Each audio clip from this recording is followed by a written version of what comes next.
नमस्कार। कार्यक्रम issue of the डेमा स्वागत छ। म उद्धव कुमार कार्की। कार्यक्रम इस्यु अफ द डेमा हामी हरेक दिन विभिन्न विषयको उठान गर्छौं। विषय र समस्यालाई प्रत्यक्ष रूपमा जस्ताको त्यस्तै देखाउँछौं।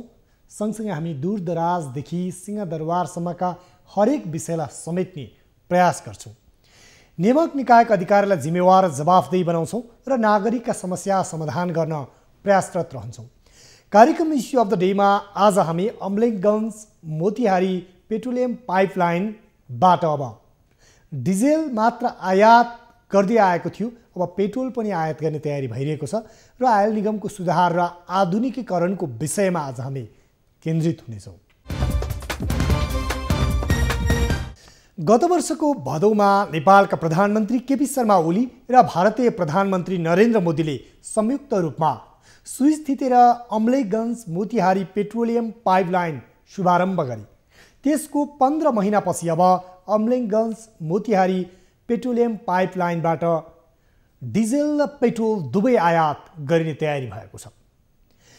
आइओसीले मोतिहारी ट्याङ्क लगायतका संरचना बनाउने काम सन् 2021 को अक्टोबरसम्म सक्ने लक्ष्य राखेको छ र नेपालले पनि यस अवधिमा अमलेखगञ्जमा 8200 किलोलिटरको पेट्रोलियम पदार्थ भण्डारण गर्ने ट्याङ्क निर्माण कार्य अगाडि बढाउने भएको छ। 2 दशकदेखि चर्चाका साथ सुरु भएको बहुप्रतीक्षित पेट्रोलियम पाइपलाइन परियोजना सम्झौता भएको 15 वर्षपछि पूरा भयो। अहिले नेपालले वार्षिक 2 अर्ब 35 करोड भन्दा बढी रुपैयाँ पेट्रोलियम पदार्थ ढुवानीमा खर्च गर्ने गरेको छ। निगमले पाइपलाइनबाट डिजेल ल्याउँदा मात्र वार्षिक 1 अर्ब 17 करोड 58 लाख रुपैयाँ बचत हुने भनेर आँकडा तयार पारिएको छ। अर्कोतर्फ विश्व विद्युतीय सवारीतर्फ मोडिएर भारतले समेत सन् 2030 सम्म सबै निजी सवारी साधन विद्युतीय हुने घोषणा गरेको बेला कतिपयले पाइपलाइन विस्तारलाई महँगो परियोजना भनेर टिप्पणी पनि गरिरहेका छन्। परम्परागत पेट्रोल डिजेलबाट चल्ने गाडी उत्पादन गर्ने company Tata Motors, Toyota, Honda, BMW, Ford, Nissan, सेब्रल, त्यसैगरी जेनरल मोटर्स जस्ता सबै कम्पनीले हाल विद्युतीय सवारी निर्माणमा लागिसकेका छन्। सन् 2030 को आसपासमा परम्परागत रूपमा पेट्रोल डिजेलबाट चल्ने या उत्पादन हुने गाडी विशिष्ट र अति महँगो वस्तुका रूपमा मात्र हुने विलासी वस्तु हुने सम्भावना पनि देखिएको छ। यस परिवेशमा आज हामी आयल निगमको सुधार त्यसैगरी विद्युतीय सवारीको आवश्यकताको विषयमा आज हामी चर्चा गर्नेछौँ र स्थलगत रिपोर्टहरू राख्नेछौँ। सँगसँगै आयल निगमका अधिकारी र ऊर्जा उत्पादकहरूसँग पनि नेपालमा यति बेला अन्तर्देशीय पाइपलाइन ठिक या विद्युतीय सवारीतर्फ उन्मुख हुनु ठिक यो विषयमा पनि कुराकानी गर्नेछौँ। सुरुमा यो रिपोर्ट हेरौँ।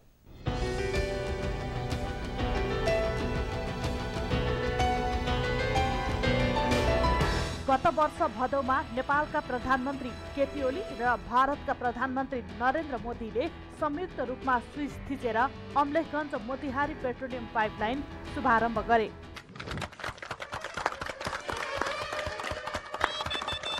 दुई मुलुकका प्रधानमन्त्रीले उद्घाटन गरेपछि 15 महिना अघिदेखि भारतको पटनाबाट पाइपलाइन मार्फत नेपालमा डिजेल आयात गर्न सुरु गरियो।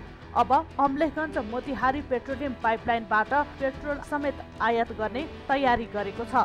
भारतीय आयलको अपरेसन आइओसीले मोतिहारीमा भर्टिकल ट्याङ्क बनाए लगतै पाइपलाइनबाटै निगमले पेट्रोल आयात गर्ने योजना बनाएको हो। इन्डियन आयलको अपरेसनले भारतको मोतिहारीमा पेट्रोल र डिजेलका भर्टिकल ट्याङ्क निर्माण थाले लगतै नेपालले पेट्रोल पनि पाइपलाइनबाट ल्याउने तयारी थालेको हो। 8 महिनापछि भारतको मोतिहारीमा ट्याङ्क निर्माण सम्पन्न हुँदैछ र नेपालले पनि डिजेल भण्डारणको लागि आवश्यक तयारी गरेको छ। आइओसीले मोतिहारीमा ट्याङ्क लगायतका संरचना बनाउने काम 2021 अक्टोबरसम्म सक्ने लक्ष्य राखेको छ।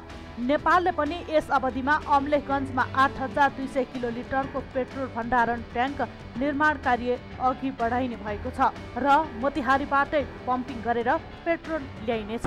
अमलेखगञ्जमा 42 र 42 लाख लिटरका थप 2वटा पेट्रोल ट्याङ्क, 30 र 30 लाख लिटरका 2वटा पानी ट्याङ्क, अत्याधुनिक प्रयोगशाला निर्माण लगायतको संरचना बनाउन 2 अर्ब बजेट स्वीकृत गरिएको छ। पेट्रोलका 2वटा ट्याङ्क मध्ये एउटा भारत र अर्को नेपालले बनाउनेछ। ट्याङ्क बनाउन करिब 5 देखि 7 महिनासम्म लाग्ने जनाइएको छ। भण्डारण ट्याङ्क बनेपछि अहिलेकै पाइपलाइनबाट डिजेल र पेट्रोल आयात गरिनेछ। अहिले पाइपलाइनबाट नेपाल ल्याइएको डिजेल पटनाबाट पम्पिङ भएपछि अमलेखगञ्जमा डिजेल आइपुग्छ। मोतिहारीमा ट्याङ्क निर्माण भएपछि त्यहीँबाटै पम्पिङ गरी प्रति घण्टा 3 देखि 4 लाख लिटर आयात गर्न सकिन्छ। 2 दशकदेखि चर्चा सुरु भएको बहुप्रतीक्षित पेट्रोलियम पाइपलाइन परियोजना सम्झौता भएको 15 वर्षपछि पूरा भएको थियो। पाइपलाइन मार्फत पेट्रोलियम पदार्थ ढुवानी गर्दा चुहावट नियन्त्रण र ढुवानी खर्च समेत बच्ने मात्र होइन, सवारी जाम समेत कम भएको छ। आइओसी र आयल निगमको 5 अर्ब 18 करोडको लागतमा भारततर्फ 32.7 र नेपालतर्फ 36.2 किलोमिटर पाइपलाइन निर्माण गरिएको छ। यही पाइपबाट पेट्रोल ल्याउँदा डिजेल मिसावट नहोस् भनेर डिजेल पछि मटिते ल्याएर पेट्रोल ल्याउनु पर्ने हुन्छ। पाइपलाइन निर्माणको चर्चा सन् 1996बाटै सुरु भएको हो, तर सन् 2004मा मात्र तत्कालीन प्रधानमन्त्री शेरबहादुर देउवाको भारत भ्रमणका क्रममा निगम र आइओसी बीच पेट्रोलियम पाइपलाइन सम्बन्धी समझदारी पत्रमा हस्ताक्षर भएको थियो, तर सम्झौता कार्यान्वयन भएन।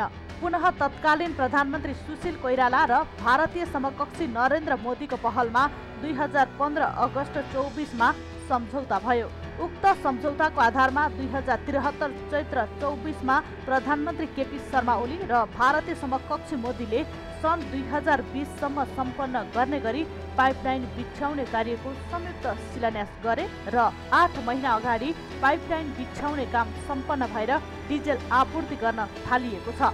अहिले नेपालले वार्षिक 2 अर्ब 35 करोड भन्दा बढी रुपैयाँ पेट्रोलियम पदार्थ ढुवानीका लागि खर्च गरेको छ।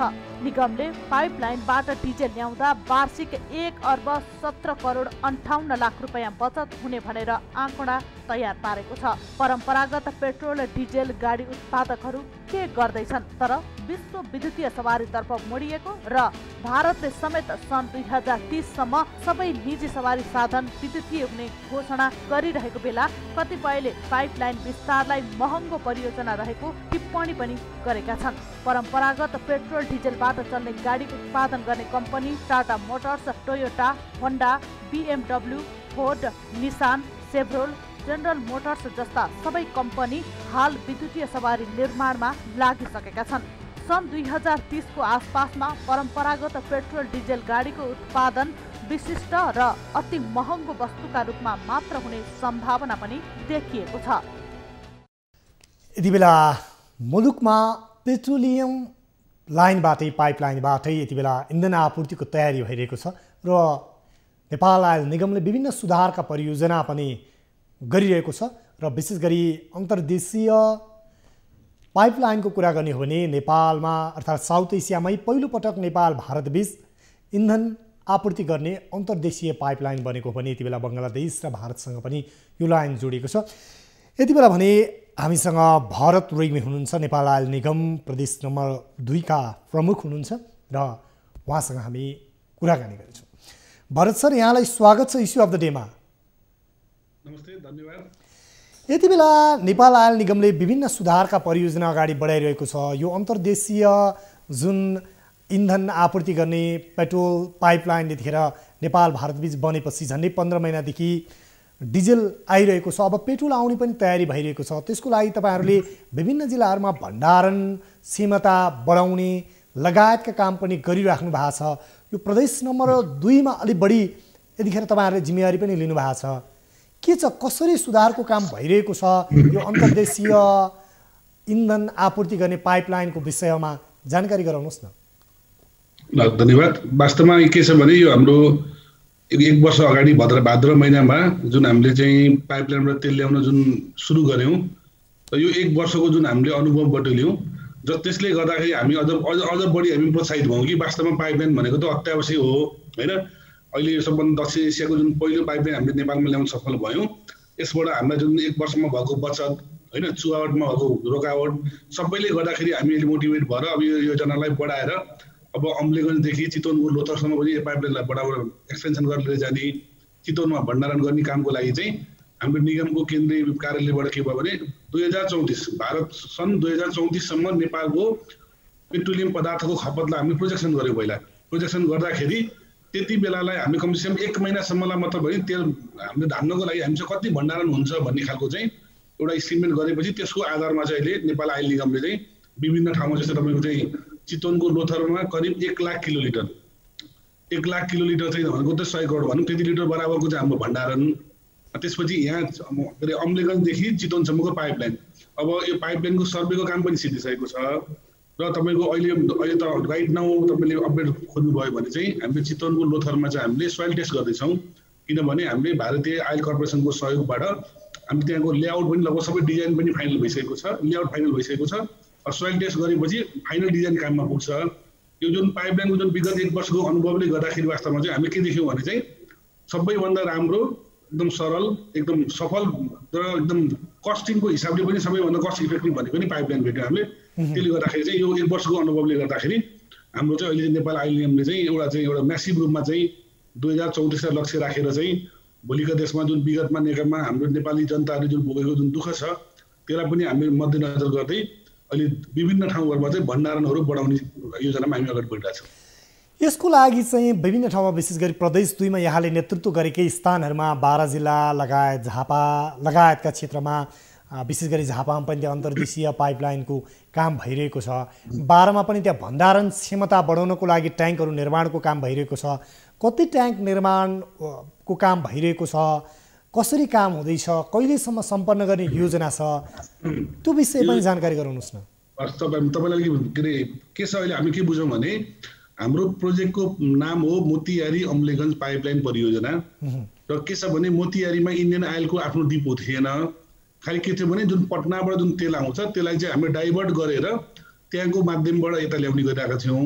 अब के भयो भने हामीले के बुझ्यौँ भने जसरी डिजेल ल्याउँदा हामी सफल भयौँ, जुन किसिमको नोक्सानी निगमलाई चाहिँ धेरै बचत भयो, त्यसपछि हामीले पेट्रोल ल्याउने अभियानको क्रममा के छ त भन्दाखेरि चाहिँ हामीले मोतियारी इन्डियन आइल कर्पोरेसनसँग हाम्रो मिटिङ अनुसारले उहाँहरूको पनि त्यहाँ ठुलो भण्डारण बन्दैछ र उहाँको त्यो भण्डारण बन्यो भने के हुन्छ भने हामी मुख्यतः के बुझौँ भने पेट्रोलियम पाइपलाइनबाट डिजेल पेट्रोल सँगसँगै ल्याउन मिल्छ। हामीले त्यसमा दुईवटा कुरा हुन्छन्। एउटा भनेको चाहिँ एकपटक पम्पिङ गर्दाखेरि धेरै मात्रामा कमसेकम तपाईँको 3-4 करोड लिटर चाहिँ तपाईँले कन्टिन्युस पम्पिङ गर्न सक्नुभयो भने चाहिँ अनि बल्ल डिजेल पेट्रोल ल्याउन मिल्छ हामीले। यदि हामीसँग भण्डारण भएन भने अहिले तत्काल तपाईँले हेर्नुभयो भने यहाँको फ्लो रेट भनेको 3 लाख लिटर प्रति घन्टा छ भनेपछि एकपटक पेट्रोल पनि ल्याउनको लागि चाहिँ कमसेकम 20 घन्टा त पेट्रोल पाइपलाइन त चल्नु पऱ्यो नि त हाम्रो 24 घन्टा भने त्यसलाई नै आधार बनाएर अहिले हामीले चाहिँ अम्लेगञ्जमा चाहिँ 42 लाख लिटरको दुईटा भनेपछि 84 लाख लिटरको चाहिँ हामीले पेट्रोलको भण्डारण चाहिँ बढाउँदैछौँ।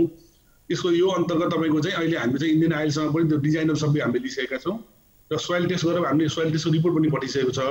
अब खालि बजेट थियो, बजेट पनि हाम्रो सञ्चालक समितिबाट एप्रुभ भइसकेको कारणले गर्दाखेरि अब एउटा चाहिँ B2B एउटा एग्रिमेन्टको आधारबाट त्यो भएपछि हाम्रो काम तुरुन्त सुरु हुने अवस्थामा छ अलमोस्ट सबै। अब खालि ट्याङ्कीको लागि हामीले प्रोक्युरमेन्ट प्रोसेस मात्रै बाँकी छ हाम्रो। यो हाम्रो अर्को लक्ष्य के राखेको छौँ हामीले भने मोतियारीमा पनि डिपो बनिसके पछाडि यो पाइपलाइनको लेन्थ जम्मा 70 किलोमिटर हुन्छ। हुन त अहिले पनि हामी 70 किलोमिटर नै भन्छौँ, तर त्यसलाई अहिले पम्पिङ भएर आएको छ पटनाबाट मोतियारी हुँदै यहाँ आएको हुनाले अब मोतियारीमा भण्डारण भयो भने बल्ल पम्पले पम्पिङ गर्दा 69 किलोमिटर मात्रै हिँड्नुपर्छ। त्यो भएपछि के हुन्छ भने एकपटक हामीले डिजेल पठाउँछौँ। डिजेल पठाएपछि बिचमा मटेरियल हुन्छ, हामीले PCK भन्छौँ, पाइपलाइन कम्पेटेबल केरोसिन भन्छ, कम्पेटेबल भनेर। त्यो भनेको चाहिँ अलिकति प्योर फर्म हुन्छ मटेरियलको पनि। त्यो PCK पठाएर फेरि पेट्रोल पठाउने योजना हुन्छ हाम्रो। त्यसले गर्दाखेरि मलाई लाग्छ हाम्रो योजना करिब के छ भने मोतियारीमा पनि अस्ति म आफै पनि गएको थिएँ भिजिट गर्नलाई। उहाँहरूको लक्ष्य के रहेछ भने तपाईँको मार्चसम्म सिद्धाउनु पर्ने, यो कोभिडले गर्दाखेरि एक्सटेन्सन गरेर 2021 को अक्टोबरमा सिद्धिने भनेपछि हाम्रो पनि योजना के छ भने 2021 को अक्टोबरसम्म यदि हामीले पेट्रोलको भण्डारण चाहिँ वृद्धि गर्न सक्यौँ भने अक्टोबर पछाडि चाहिँ हामीले पेट्रोल पनि पम्पिङ गर्छौँ। अहिले नेपालमा चाहिँ त्यो भण्डारणको लागि चाहिँ ट्याङ्कहरू निर्माणको काम, डिपो निर्माणको काम चाहिँ कसरी भइरहेको छ, कति परिमाणमा चाहिँ भण्डारण क्षमता बढाउने गरी त्यो निर्माणको काम अगाडि बढाएको छ, यसको नेतृत्व पनि यहाँले प्रत्यक्ष रूपमा गर्नुभएको छ फिल्डमा प्रदेश नम्बर 2 को धेरै ठाउँमा स्थानमा हेर्ने हो भने त्यो पनि जानकारी गराउनुहोस् न। अब प्रदेश नम्बर 2 मा हामीले हेर्दाखेरि के छ भने हाम्रो चाहिँ अब एउटा चाहिँ हामीले एलपिजी भनौँ न, हामी नेपाल आयल निगमले अरबौँको हामीले एलपिजी हामीले इम्पोर्ट गर्छौँ, तर आयल निगमसँग भण्डारण जिरो छ। भनेको जति बोटलिङ प्लान्टहरूसँग छ त्यो बाहेक हामीसँग भण्डारण नभएको हुनाले हामीले यो महेन्द्रनगर धर्मशाला टार्गेट बनाएर प्रदेश नम्बर 2 मा चाहिँ सर्लाहीको जुन हाम्रो जग्गा छ त्यसमा चाहिँ हामीले चाहिँ एउटा एलपिजीको नेपाल आयल निगमको आफ्नै बोटलिङ प्लान्ट भनेको निएनसीको लोगो सहितको एउटा ब्रान्ड भएको चाहिँ बोटलिङ प्लान्ट र त्यहाँ केही मात्रामा भण्डारण पनि गर्ने र सँगसँगै यस्तै प्यारलली हामीले के भन्छ झापामा पनि के गर्ने भन्दाखेरि चाहिँ तपाईँको चाहिँ बोटलिङ र स्टोरेज गर्ने भने यो योजना चाहिँ 2 नम्बर प्रदेश अन्तर्गत तत्कालै हेर्दाखेरि हामीले चाहिँ बोटलिङ प्लान्ट र एलपिजीको स्टोरेज चाहिँ हामीले जनकपुर साइडले गर्दैछौँ भने यतापट्टि हाम्रो चाहिँ यहाँ अहिले अम्लीगञ्जमा हामीसँग डिजलको भण्डारण लगभग हाम्रो अहिले तत्कालै पुग्ने छ यो एरियालाई। अब हाम्रो चितवनमा हाम्रो सबैभन्दा ठुलो म्यासिभ हाम्रो मार्केटिङ टर्मिनल चाहिँ चितवनमा बन्दैछ भने करिब नेपाल अहिले अम्लीगञ्जको डिजलको भण्डारण भन्दा कमसेकम कम 5 गुणा बढी 4 गुणा बढी स्टोरेज क्यापेसिटी भएको चाहिँ चितवनमा पनि त्यसको लेआउट सबै फाइनल भइसकेको छ। अब सर्वे काम पनि सिद्धिएको छ। अब खालि बजेटरी कुराहरू भयो, त्यसपछि हामीले सोइल टेस्ट काम सकिसकेपछि यसको डिटेल डिजाइन हुन्छ, डिजाइन भयो त्यो काम भइरहेछ। र अम्लीगञ्जको कुरा गर्नुहुन्छ भने अहिले तत्काल चाहिँ हामीले चाहिँ 2वटा हाम्रो चाहिँ पेट्रोल मैले तपाईँलाई भनिसकेँ 2वटा भर्टिकल ट्याङ्क र हामीले सबै सँगसँगै के छ भने पेट्रोलियम पदार्थ ह्यान्डलिङ जति भोल्युम बढ्छ हाम्रो त्यति रिस्क बढ्ने हुनाले हामीले 30 लाख लिटरको 2टा चाहिँ पानीको भर्टिकल ट्याङ्क बनाउँदैछौँ। त्यसपछि गएर यहाँ अर्को बन्दैछ हाम्रो चाहिँ अन्तर्राष्ट्रिय स्तरको चाहिँ अत्याधुनिक प्रयोगशाला जुन चाहिँ के हुन्छ भने एउटा इन्डियन आइलको कर्पोरेसनको जुन लेभलको स्ट्यान्डर्ड हुन्छ त्यो अनुसारले चाहिँ सबै टेस्ट गर्न मिल्ने खालको हाम्रो चाहिँ यो ल्याब बन्दैछ। त्यसका अलावा हामीले यही अम्लीगञ्ज एरियामा एक पटकमा 24वटा ट्याङ्करलाई लोड गर्न सक्ने गरी हामीले भन्छौँ 24 बे भन्छौँ। 24 बेको L2 लेभल अटोमेसन पनि लेभल हुन्छ हाम्रो। जति हामी L2 भनेको एकदम कम्प्लेक्स वान अफ द हुन्छ नि अहिले इन्डियन आइलमा सबैभन्दा बढी युज भएको L2 लेभलको फुल्ली अटोमेसन भएको ट्याङ्क ट्रक लोड गर्ने TLF सेट निर्माण हुन्छ। यही काम चाहिँ अगाडि बढ्दैछ। जस्तो हामीले हेर्ने भने आइओसी अर्थात् भारतीय ओइल कर्पोरेसनले मोतिहारीमा ट्याङ्क लगायतको संरचना यहाँले पनि जानकारी दिनुभयो 2021 को अक्टोबरसम्म सक्ने लक्ष्य राखेर अहिले द्रुत गतिमा त्यहाँ काम भइरहेको छ। यता नेपालमा पनि झनै पेट्रोल चाहिँ भण्डारणको लागि मात्रै 8200 किलोलिटर क्षमताको चाहिँ ट्याङ्क निर्माण कार्य अगाडि बढाउने भनिएको छ। त्यो काम चाहिँ अहिले सर्वेको अवस्थामा हो अथवा निर्माणको चरणमा गइसकेको अवस्था हो र यो कहिलेसम्म सम्पन्न हुन्छ? यो जस्तो 1 वर्षको कुरा नै रह्यो बाँकी। तपाईँले एक्ज्याक्टली ठ्याक्कै भन्नुपर्दा के छ भने हामीले सुरुमा यो पाइपलाइनलाई 2 चरणमा विभाजन गर्थ्यौँ कि एउटा चाहिँ हामीले पाइप इन्डिया मोतिहारीबाट लिएर आएर हाम्रो भएको ट्याङ्कीमा जोड्ने त्यसलाई हामीले फर्स्ट फेज अफ पाइपलाइन भन्यौँ। जुन सेकेन्ड फेज जुन तपाईँले मलाई सोधिराख्नुभएको छ यसको तपाईँले अपडेट भन्नुपर्दा के छ भने हामीले यसको ड्रइङ लेआउट सब फाइनल भइसक्यो, सोइल टेस्ट पनि भइसकेको छ, तपाईँको डिटेल डिजाइन पनि भइरहेको छ। अब खालि हामीलाई के थियो नि बजेटरी कुरा थियो, बजेटरी पनि हाम्रो सञ्चालन समितिले पास भइसकेको हुनाले अब हामी इन्डियन आइलसँग एउटा सम्झौता गर्छौँ। त्यसपछि सम्झौताको अनुसारले त्यसपछि मलाई लाग्छ 1-2 महिनाभित्र चाहिँ हाम्रो यहाँ कन्स्ट्रक्सन काम सुरु भइसक्छ। कन्स्ट्रक्सनको काम यहाँले भन्नुभयो निर्माणको काम 1-2 महिनामा सुरु गर्ने तयारीमा छौँ हामी सबै। प्राविधिक ढङ्गले डिजाइनदेखि बजेटिङ सञ्चालक समितिबाट पारित गर्ने काम पनि भइसक्यो। कुरा भयो फेरि तपाईँ टेन्डरिङ कुरा भयो, टेन्डर पनि आफ्नो नियम हुन्छ होइन, कमसेकम 1 महिना हामी टाइम दिन्छौँ। यो आइसिबी टेन्डर हुन्छ फेरि यो अन्तर्राष्ट्रिय स्तरको त्यो प्रोक्युरमेन्ट कुराहरू त्यो चाहिँ जुन चाहिँ हामीले चाहिँ पुरा गर्नै पर्छ यो चाहिँ होइन हाम्रो कार्यालयमा। त्यो बाहेक अरू हाम्रो चाहिँ हुनुपर्ने सबै काम चाहिँ हाम्रो भइसकेको छ, लेआउट पनि सबै आइसकेको छ होइन। हामी कसरी आउँछ, कुन ठाउँमा ट्याङ्कर लोड गर्ने, कुन ठाउँमा ल्याब राख्ने, कुन ठाउँमा पम्प, एभ्रिथिङ सबै चिज चाहिँ हाम्रो फाइनल भइसकेको छ।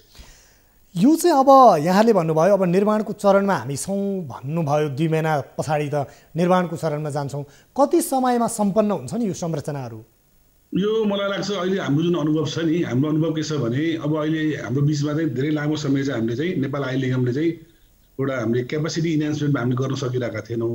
र अहिले तत्कालको हाम्रो पछिल्लो अनुभव भनेको हामीले पोखरामा चाहिँ जुन हामी भण्डारण विस्तार गर्दैछौँ त्यसको अनुभवले हाम्रो टार्गेट चाहिँ के छ भने 2021 को अक्टोबरमा यदि मोतिहारी डिपो चाहिँ स्टार्ट हुने बेलासम्म हामीले पनि यहाँको के छ भने पेट्रोलको भण्डारण सबै सिद्धाएर सँगसँगै नै हामी जाने हाम्रो कोसिस चाहिँ त्यही छ। सम्भवतः हामी त्यो 2021 अक्टोबरसम्म सिद्धाउँछौँ।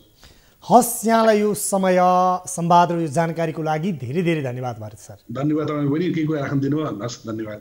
हस् धन्यवाद। उहाँ हुनुहुन्थ्यो नेपाल आयल निगमका प्रदेश नम्बर 2 को डिपोका प्रमुख हुनुहुन्थ्यो। विशेष गरी उहाँले यो कन्स्ट्रक्सनको फेजमा पनि काम गरिरहनु भएको छ भारत ब्रेकमै।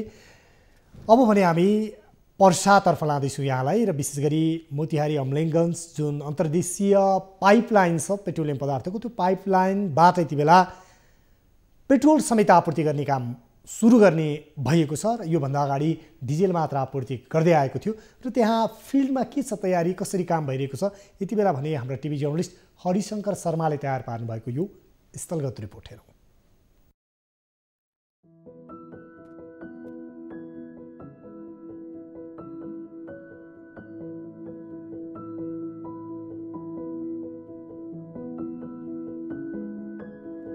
नेपाल सरकारले पेट्रोलियम पदार्थ जुन पाइपलाइन मार्फत ल्याउने जुन योजना थियो विगत लामो समयदेखिको योजना, गत वर्षदेखि मोतिहारी अमलेखगञ्ज डिजेल पाइपलाइनबाट डिजेल आइरहेको छ।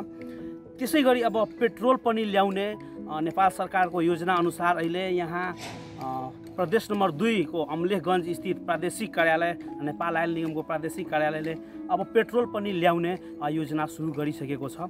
नेपाल सरकारको योजना अनुसार करिब 1.25 अर्बको बजेटमा अमलेखगञ्ज स्थित नेपाल आयल निगमको डिपो छ, त्यहाँ यो ट्याङ्क जुन डिजल भण्डारण गर्ने ट्याङ्क छ, यस्तै अब पेट्रोल पनि भण्डारण गर्ने र त्यो पाइपलाइनबाटै आउने पेट्रोललाई भण्डारण गर्ने योजना अनुसार यही खुला ठाउँ जुन रहेको छ अहिले आयल निगमको डिपोको जुन 6 बिघाको खुला ठाउँ छ, यही ठाउँमा अहिले 2वटा 40-40 लाखको 2वटा भण्डारण गर्ने पेट्रोल भण्डारण गर्ने ट्याङ्की बनाउने योजना छ, जुन अहिले अब भन्नुपर्दाखेरि सबै चिज लगभग सम्पन्न भइसकेको छ। डिजेल पनि पाइपलाइनबाट लिएर आउन लागेको करिब 1 वर्षको अनुभव हामीसँग भइसक्यो हैन, जसले गर्दा हामीले यसको धेरै फाइदा पक्षहरू पनि देख्यौँ।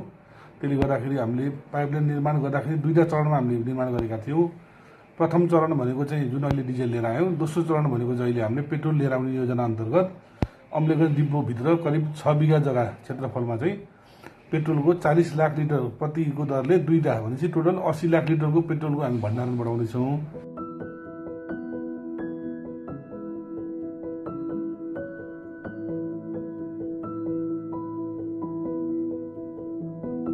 नेपाल सरकारको जुन लामो वर्षदेखिको योजना थियो डिजल पेट्रोललाई पाइपलाइनबाट नेपाल ल्याउने, गाडीबाट जुन ल्याइरहेको थियो त्यसलाई अब पाइपलाइनबाट ल्याउने जुन योजना थियो, यो भर्खर 1 वर्ष अघि जुन साकार भएको छ। अहिले यहाँ अमलेखगञ्जमा पाइपलाइनबाटै नै डिजेल आयात भइरहेको छ, तर यो पेट्रोल भने अहिले पनि गाडीबाट नै ट्याङ्करबाट नै आयात हुन्छ। त्यही जसरी 1 वर्षको अनुभव बटुलिसकेको यो डिपोले अहिले अब डिजल जस्तै नै पेट्रोल पनि ल्याउने योजना अनुसार यो प्रोजेक्ट यो योजनालाई सुरुवात गर्न लागेको छ र डिजल जसरी अहिले प्रति घण्टा 2 लाख लिटरको हिसाबले अहिले आइरहेको छ यहाँ, र 2 लाख लिटरको हिसाबले जसरी आइरहेको छ डिजल, त्यो हिसाबले अहिले पेट्रोल ल्याउँदाखेरि भण्डारण गर्ने क्षमता नभएको कारणले गर्दा यहाँ यो ठाउँमा 2टा 40-40 लाखको लिटरको भण्डारण क्षमताको ट्याङ्की, त्यसपछि 30-30 लाख भण्डारण क्षमताको पानी ट्याङ्की लगायत त्यो ट्रकमा जुन रिफिलिङ गरिन्छ, लोड गरिन्छ, अनलोड गरिन्छ, त्यो अत्याधुनिक मेसिन पनि बनाउन लागेको छ। यो थियो हाम्रा टिभी जर्नलिस्ट हरिशङ्कर शर्माले तयार पार्नुभएको स्थलगत रिपोर्ट र उहाँले विशेष गरी जुन मोतिहारी अमलेखगञ्ज अन्तर्देशीय पाइपलाइन विस्तारको काम छ र त्यस पछाडि अहिले जुन डिजेल आइरहेको छ, अब केही समय पछाडि पेट्रोल समेत ल्याउनको लागि के संरचना बन्दैछ र कसरी त्यहाँ संरचना निर्माण गरेर पेट्रोलियम पदार्थ आयात गर्ने तयारी भइरहेको छ, विशेषतः पेट्रोल समेत भन्ने विषयमा समेटेको यो रिपोर्ट थियो। अब पनि हामी तपाईँहरूसँग नेपाल आयल निगमका प्रबन्ध निर्देशक सुरेन्द्र कुमार पौडेलसँग कुराकानी गर्नेछु। समग्रमा आयल निगमले निगम सुधार, त्यसै गरी इन्धन भण्डारण र यति बेला अन्तर्देशीय पाइपलाइन सुधार र विस्तारको काम कसरी गरिरहेको छ उहाँसँग कुराकानी गर्नेछौँ। सुरेन्द्र सर, यहाँलाई स्वागत छ इस्यु अफ द डेमा। धन्यवाद। झन्डै 2 दशकको चर्चा र 15 वर्षको सम्झौता भएको अवधिमा यो अन्तर्देशीय पाइपलाइन विस्तारमा नेपाल भारत सफल भयो। यो साउथ एसियाकै पहिलो लाइन पनि हो र आयल निगमले यति बेला इन्धन भण्डारण, पाइपलाइन विस्तार, त्यसै गरी चितवनसम्म त्यो अन्तर्देशीय पाइपलाइन विस्तारका कामहरू अगाडि बढाउन लागिरहेको छ। के काम गरिरहेको छ, अलिकति यो आयल निगमलाई सुधार र इन्धन आपूर्तिको लागि त्यो जानकारी गराउनुहोस् न हाम्रो दर्शकहरूलाई। पहिला म यो पाइपलाइन पाइपलाइनबाट पेट्रोल ल्याउने विषयमै म यहाँलाई केही कुरा तथ्य अगाडि बढाउन चाहन्छु। अघि टिभी जर्नलिस्टले भने जस्तै यो हाम्रो पाइपलाइन जुन इन्डियाबाट आउँछ त्यो पाइपलाइन चाहिँ मल्टिपल प्रोडक्टको पाइपलाइन हो, डिजेल पेट्रोलको पाइपलाइन हो। यो पाइपलाइन पूर्ण रूपमा सदुपयोग नगर्दा यो पाइपलाइनको महत्त्व कम हुने र हाम्रो जुन सोचाइका साथ अगाडि बढेको त्यो सोचाइ पनि पुरा नहुने भएको हुनाले चाहिँ हामीले पेट्रोल ल्याउनु परेको। अहिलेको परिस्थिति के छ भने पाइपलाइनमा करिब करिब इन्डियाको र नेपालको डिजेल र पेट्रोलको कन्जम्सन पनि करिब करिब मिल्छ। 1/3 हाम्रो पेट्रोल हो भने 2/3 डिजेल हो भनेको 1/3 टाइम चाहिँ पाइपलाइन पनि आइडल छ। यसको मतलब 1 महिनामा करिब करिब 20 दिन, बढीमा 20 दिन मात्रै पाइपलाइन चलिसकेको स्थिति छ। 10 दिन चाहिँ पाइपलाइन यसै हाम्रो बन्द भएर बसेको छ। त्यो किन बन्द भयो भन्दा त्यसमा पेट्रोल ल्याउनुपर्छ। उहाँहरूले त्यो अवस्थामा पाइपलाइनबाट पेट्रोल ल्याइराख्नु भएको छ। एउटा पाटो यो भयो। अर्को पाटो चाहिँ हामीलाई मोतिहारीको संरचना एकदमै जरुरत थियो। मोतिहारीको संरचना अब इन्डियन ओइलले पनि अब बनाउँदैछ। अब 1 वर्षभित्रमा त्यो पनि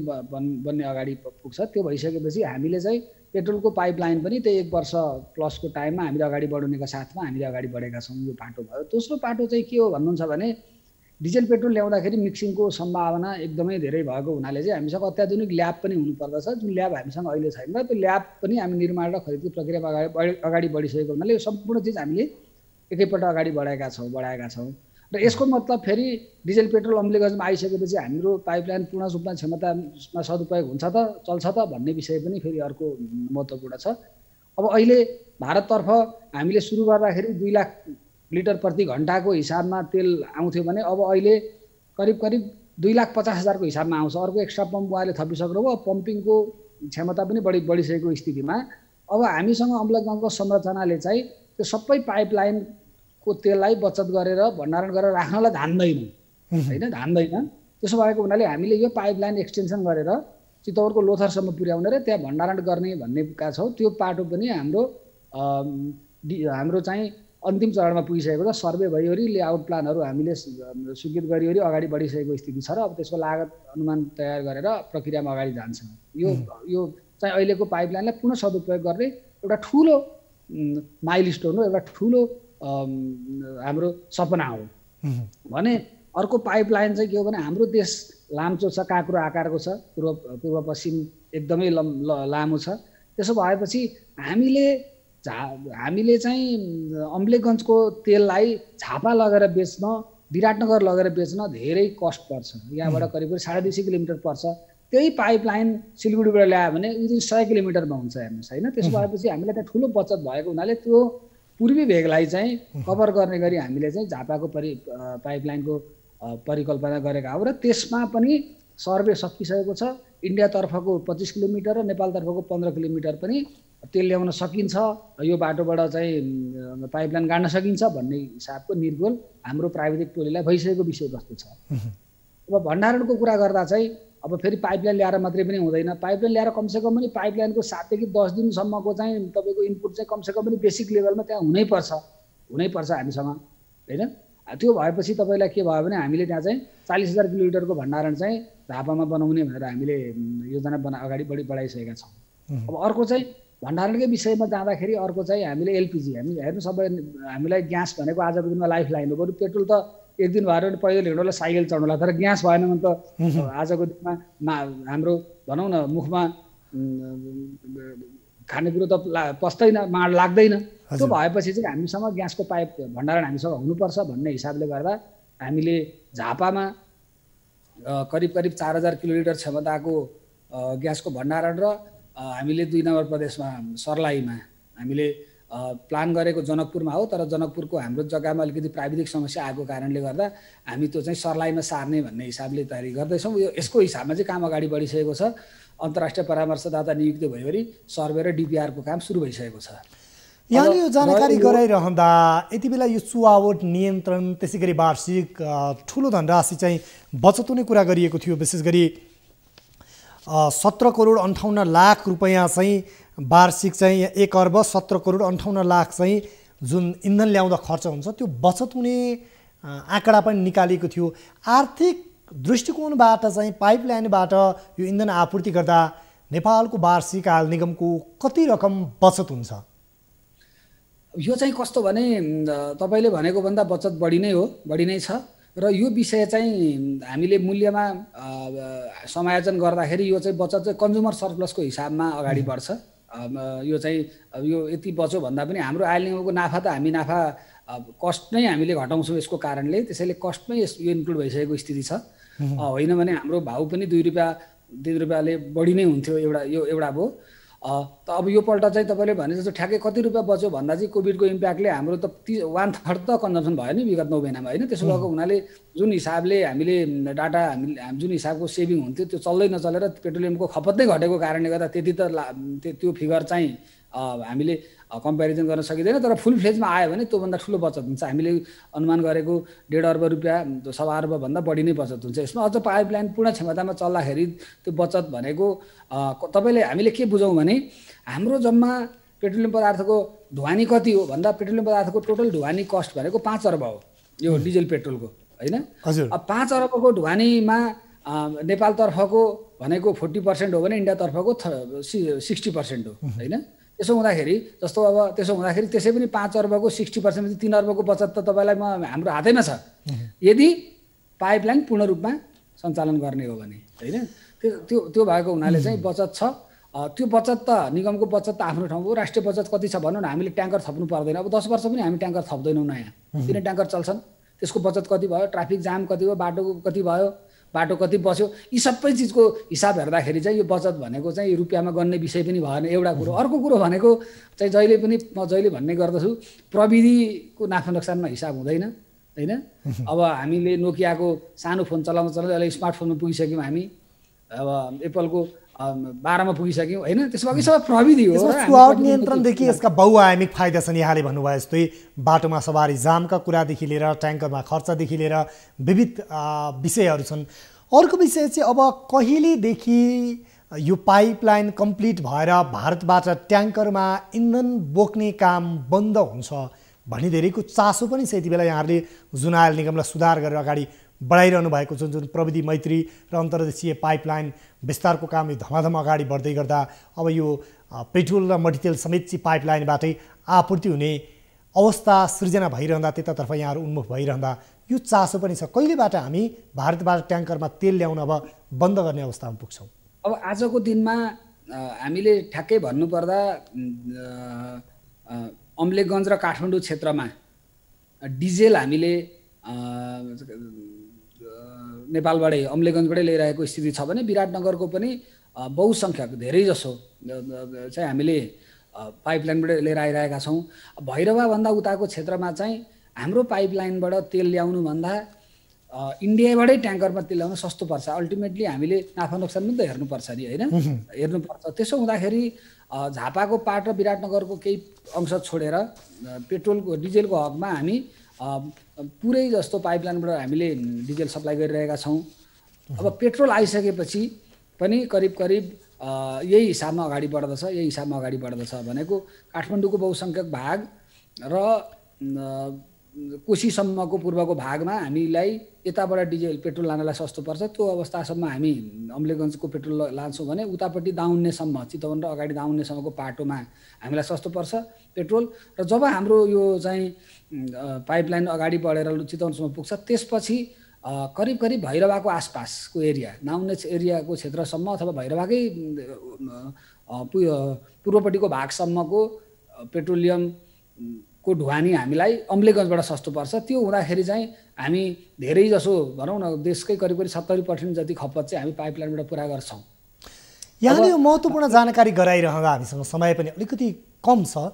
संक्षेपमा अब अर्को प्रश्न, यति बेला सन् 2030सम्म भारत सरकारले स्वयं सबै निजी सवारी साधनलाई विद्युतीय हुने घोषणा गरेको छ। चीन र अमेरिकाको कुरा गर्ने हो भने पनि, अन्य मुलुकको कुरा गर्ने हो भने पनि त्यहाँ यति बेला प्रदूषण नियन्त्रणदेखि विद्युत खपतका विभिन्न विषयले गर्दा विद्युतीय सवारी साधन प्रवर्धन भइरहेको छ। यो अवस्थामा नेपालमा विद्युत उत्पादनका दृष्टिकोणले अग्रसर भइरहँदा विद्युतीय सवारीलाई बढाउनु पर्ने बेलामा यो अन्तर्देशीय पाइपलाइन चाहिँ अत्यन्तै महँगो परियोजना भयो भन्ने टिप्पणीहरू पनि हुने गरेको छ। यो विषयमा चाहिँ के भन्नुहुन्छ यहाँले? यो एकदमै महँगो होइन। हामीले अघि तपाईँलाई मैले भनिहालेँ हाम्रो 1 वर्षको ढुवानी डिजेल पेट्रोल मट्टितेलमा हाम्रो 1 वर्षको ढुवानी भाडा भनेको 5 अर्ब रुपियाँ छ र यो पाइपलाइनको परियोजना भनेको त्यो 5 अर्बै भित्रका हुन्। हामीले बुझ्नुपर्ने पाटो त्यो हो र त्यसमा 2 देखि 2.5 वर्षमा हाम्रो पेब्याक छ भनेपछि त अब हामीलाई 2030 आउनलाई त 10 वर्ष छ हो कि न भन्नुहोस् त। 2-2.5 वर्षमै हामीले पैसा नाफा गर्छौँ भने त 8 वर्ष त हामीलाई त्यसै सरप्लस भयो नि त। त्यसैले चाहिँ भनौँ न अब त्यसरी हेर्ने हो भने त युरोप हामी चाहिँ टेक्नोलोजीमै कुरा गर्दाखेरि तपाईँको यो टेलिकमकै सेक्टरमा हेर्दाखेरि 3G बाट 4G किन जानु पर्यो, 4G बाट 5 अब 6G आउँछ 5 वर्षपछि भनेर हामी 5G मा नजाने त। 3 वर्षपछि 6G आइरहेको छ, 4 वर्षपछि हामी नजाने त 5G मा जानुपर्छ नि त।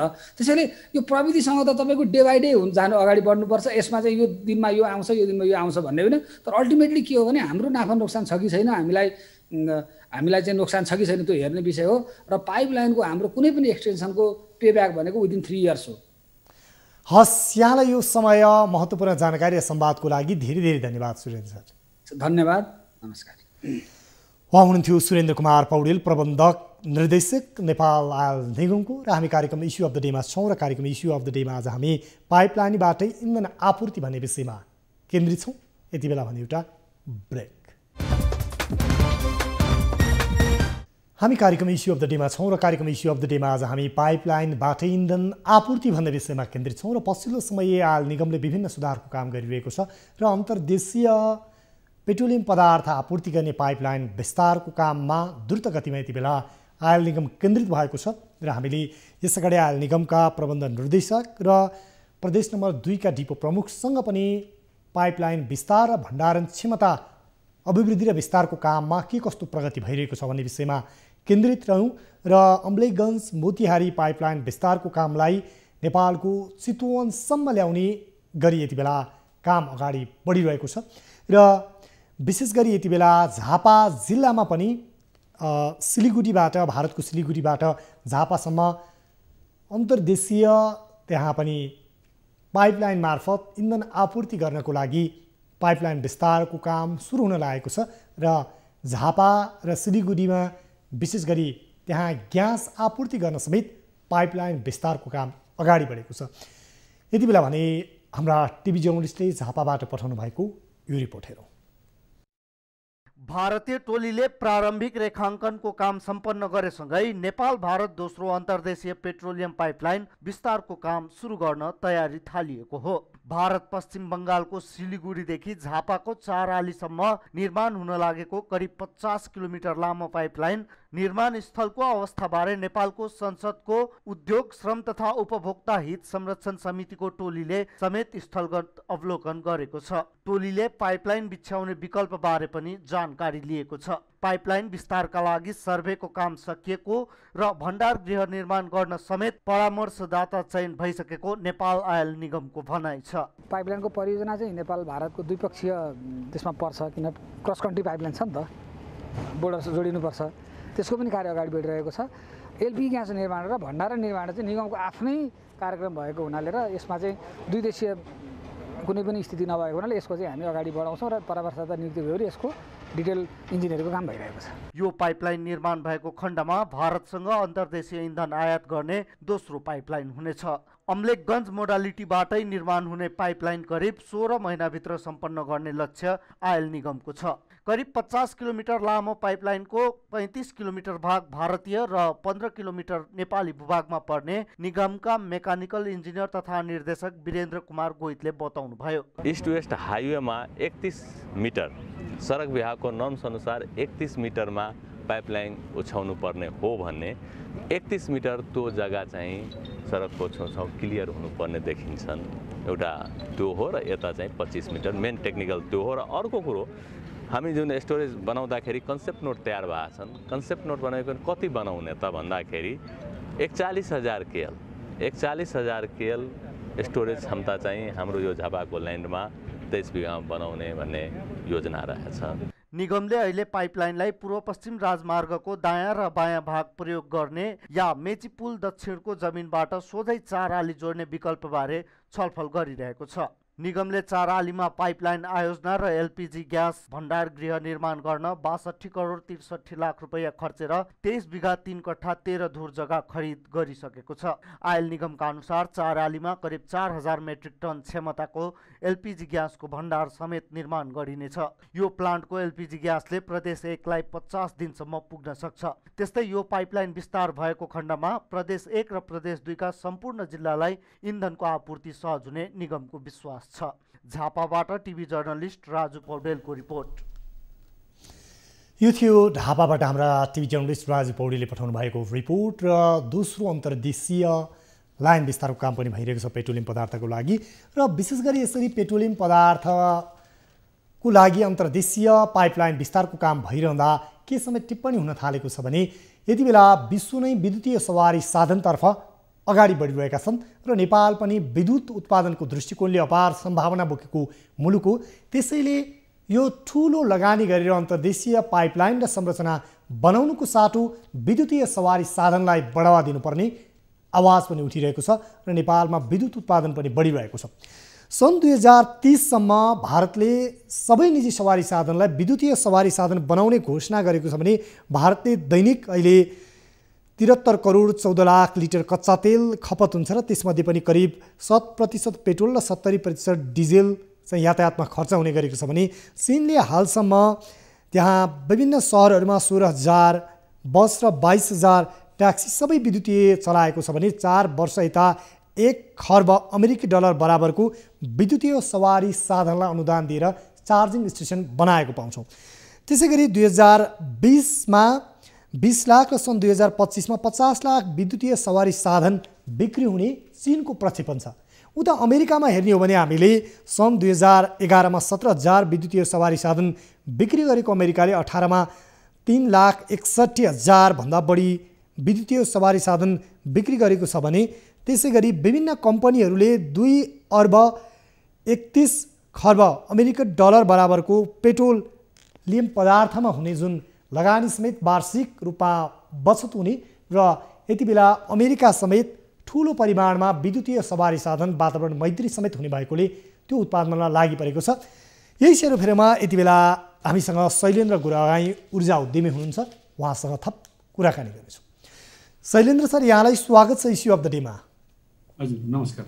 यति बेला नेपाल भारत अन्तर्देशीय यो इन्धन आपूर्ति गर्ने डिजेल पेट्रोल र मट्टीतेल आपूर्ति गर्ने जुन परियोजना अगाडि बढिरहेको छ यसलाई अत्यन्तै महँगो परियोजना पनि भनिएको छ र सन् 2030 सम्म भारत स्वयंले पनि सबै उसका निजी सवारी साधन चाहिँ यति बेला विद्युतबाट चल्ने बनाउने भन्ने विषय समेटेको पाउँछौँ भने त्यसै गरी हामीले अर्को विषय हेर्ने हो भने यति बेला जुन चर्चित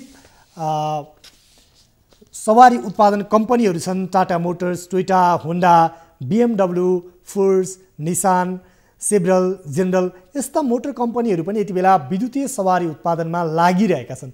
यो सन्दर्भमा हामीले हेर्दा नेपालमा विद्युतीय सवारी साधनको प्रयोगको खपतको सम्भावना र नेपालको ऊर्जाको उत्पादनको अवस्था अहिले के छ, जानकारी गराउनुहोस् न। हजुर धन्यवाद।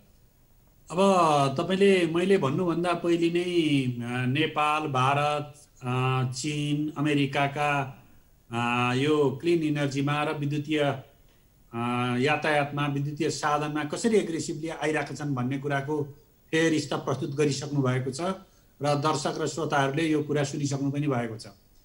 त्यसैले हामीहरूले पनि यो दिशातिर अगाडि बढ्नुपर्नेको विकल्प छैन भन्ने कुरा त्यसबाट पनि स्वतः सिद्ध हुन्छ। नेपाल सरकारले पनि नेपालका राजनीतिक पार्टीले पनि यस्ता कुराहरूमा आफ्ना घोषणापत्रहरूमा आफ्ना कार्यपत्रहरूमा आफ्नो योजनामा घोषणा गर्ने गरेकै हो। सरकारले पनि घोषणा गर्ने गरेकै हो, नगरेको होइन। तर कार्यान्वयन पक्ष चाहिँ असाध्यै फितलो छ। जस्तो उदाहरणको लागि 2067 साल चैत्रमा भरतमोहनले जब पार्लियामेन्टमा 10 वर्षमा 10,000 मेगावाट बनाउने भन्नुभयो, 10 वर्ष पुरा भइसक्दा हाम्रो जम्मा इन्स्टल क्यापेसिटी अहिले 1400 मेगावाट मात्रै छ। यसको मतलब हाम्रो प्रगति 100% हुने प्लान गर्दाखेरि 14% पनि हुँदो रहेनछ भन्ने कुरा देखिएको छ। त्यसैले अहिले हाम्रो कम्पिटेटिभनेस भनेको यो देशको भनेको जलस्रोत हो। हाम्रो कम्पिटेटिभनेस भनेको के भने इन्धन होइन। इन्धन भनेको साउदी अरबको होला, कतारको होला, इराकको होला, अरबियन कन्ट्रीहरूको होला। त्यसैले हामीहरूले यसमा जोड दिनुको हामीसँग विकल्प छैन र हामीहरूले अन्त अल्बलिनु हुँदैन। यसै बिचमा नेपाल सरकार र निजी संस्थाहरू मिलेर नेपाल सरकारले के गरेको थियो भन्दाखेरि जलस्रोतमा आधारित आयोजनाहरूका इनर्जी सेक्युरिटी प्लान बनाएको थियो। त्यसमध्ये करिब 10% हाराहारीमा सौर्य तथा अन्य ऊर्जाबाट चाहिँ नेपालमा विद्युत खपत गर्ने र 90% चाहिँ जलाशययुक्त आयोजना र अन्य आयोजनाहरूबाट पुरा गर्ने भनेर प्लान गरेको थियो। त्यो प्लान एकदमै राम्रो प्लान गरेको थियो। 79 बुँदे कार्यविधि भनेर बनाइएको थियो। त्यो त्यत्तिकै हराएको छ। आज पनि त्यो जिउका तिउ छ। यसको कार्यान्वयन गर्नुको विकल्पमा छैन। भनेपछि ऊर्जा उत्पादनको दृष्टिकोणले चाहिँ अहिले नेपाल कुन अवस्थामा छ र हामीले साँच्चै तपाईँले भने जस्तै अरबका उत्पादनमा यहाँ मोटर चढ्नुभन्दा पनि नेपालकै विद्युतलाई प्रयोग गरेर विद्युतीय सवारी साधन प्रयोग गर्नु चाहिँ उपयुक्त हुँदो हो हरेक दृष्टिकोणबाट। त्यसैले हामी ऊर्जा उत्पादनमा कहाँ छौँ र विद्युतीय सवारी साधनको प्रयोग नेपालमा पनि सुरु भइसकेको छ। प्रधानमन्त्री स्वयंले उद्घाटन गर्नुभएको छ बिजुली गाडी। यो सन्दर्भमा चाहिँ तपाईँ के भन्न चाहनुहुन्छ? अहिले नेपाल सरकारका विभिन्न निकायहरू, नेपाल विद्युत प्राधिकरण, योजना आयोग, के भने ओएक्स, ऊर्जा मन्त्रालय लगायतले आफ्ना आफ्ना ऊर्जा खपतका प्रक्षेपणहरू गरेका छन्। ती प्रक्षेपणहरू चाहिँ हाम्रा टुकीलाई विस्थापित गर्ने प्रक्षेपणहरू मात्रै छन्। त्यो प्रक्षेपण अनुसार आज हाम्रो माग भनेको 1400 मेगावाट मात्रै हो र जुन अहिले अलरेडी इन्स्टल क्यापेसिटी 1400 पुगिसकेको छ। त्यसमा अहिले निर्माणाधीन आयोजना करिब 3000 मेगावाटका छन्। ती 3000 मेगावाटका आयोजनाहरू यो 2 वर्षभित्रमा सम्पन्न हुने गरी निर्माणका चरणमा अगाडि गइरहेका छन् र करिब 1500 मेगावाटको त यो वर्षभित्रै अरू थपिनेवाला छ। त्यसैले हामीहरूले यो बिजुली देशभित्रै खपत गरेर उद्योग धन्दामा पनि डिजेल जेनेरेटरको सट्टा के भने हाम्रा क्लिन इनर्जी, हाइड्रो पावर इनर्जीलाई प्रयोग गर्नेतिर हामी जानुपर्ने। यो हाम्रा भेहिकलहरूलाई पनि हामीहरूले चाहिँ तत्काल रिप्लेस गर्नुपर्ने। ती योजनामा डिस्कसन गर्नुपर्नेमा यो सरकारी संयन्त्रहरूमा के राजनीतिक मुद्दाहरूको प्राथमिकता साथ अल्झिरहेको देखिन्छ। विगत 1 वर्षदेखि त अझ बढी अल्झिरहेको देखिन्छ। त्यसैले ती मुद्दाहरूमा गफ गर्ने बेलामा यस्ता कुराहरूमा गफ गरिदिनु पर्थ्यो र हामीहरूले अहिले अरबौँको रुपियाँमा जुन विदेशबाट डिजेल ल्याएर हामीहरूले अहिले इन्धनको रूपमा प्रयोग गरेका छौँ, यसको विस्थापित गर्नुको विकल्प छैन। यसतर्फ तत्काल छलफल गरिनुपर्छ र हामीहरूले यो डिजेलमा आधारित अर्थव्यवस्था होइन कि हाम्रो जलविद्युतबाट उत्पादित इनर्जीमा आधारित हाम्रो अर्थव्यवस्था बनाउनुको हामीसँग विकल्प छैन। त्यस सम्बन्धी नेपाल सरकारले र राजनीतिक तहका उच्च तहका व्यक्तित्वहरूले छलफल गर्नु जरुरी छ। हस्, यहाँलाई यो समय र महत्त्वपूर्ण विचारको लागि धेरै धेरै धन्यवाद। हस्, धन्यवाद। उहाँ हुनुहुन्थ्यो शैलेन्द्र गुरागाई, ऊर्जा उद्यमी, र उहाँले पनि यति बेला अरबका उत्पादन पेट्रोल डिजेल खपत होइन विद्युतीय अर्थतन्त्रलाई ध्यान दिनुपर्छ र विद्युतीय सवारी साधन र विद्युत मैत्री उद्योग धन्दा अगाडि बढाउनुपर्छ र त्यसमा सरकारको ध्यान आकृष्ट हुनुपर्छ भन्ने धारणा राख्नुभयो। कार्यक्रम इस्यु अफ द डेमा आज हामीले विशेष गरी विद्युतीय सवारी साधनदेखि विभिन्न विषयमा चर्चा गर्दा हामीले आज पाइपलाइनबाटै इन्धन आपूर्ति भन्ने विषयमा केन्द्रित रह्यौँ र यति बेला हामीले अरबको उत्पादनभन्दा पनि साँच्चै नेपालमा 1400 मेगावाटको विद्युत खपतको आँकडा छ र त्योभन्दा बढी यति बेला विद्युत उत्पादन भइरहेको बेला ती विद्युतलाई उपभोग गर्नको लागि र वातावरण मैत्री पनि हुने भएकोले विद्युतीय सवारी साधन बढाउने र चार्जिङ स्टेसनहरू बनाउनतर्फ पनि हाम्रो ध्यान आकृष्ट हुनुपर्छ भने यस्ता विषयमा राजनीतिक खिचातानी भन्दा पनि नेतृत्वहरूबीच, राज्य हाँक्नेबीच सघन रूपमा विज्ञहरूसँग छलफल हुनु आवश्यक छ। कार्यक्रम इस्यु अफ द डे आजलाई यति नै। कार्यक्रमबाट म उद्धव कुमार कार्की लगायत सम्पूर्ण युनिट बिदा हुन्छौँ। नमस्कार।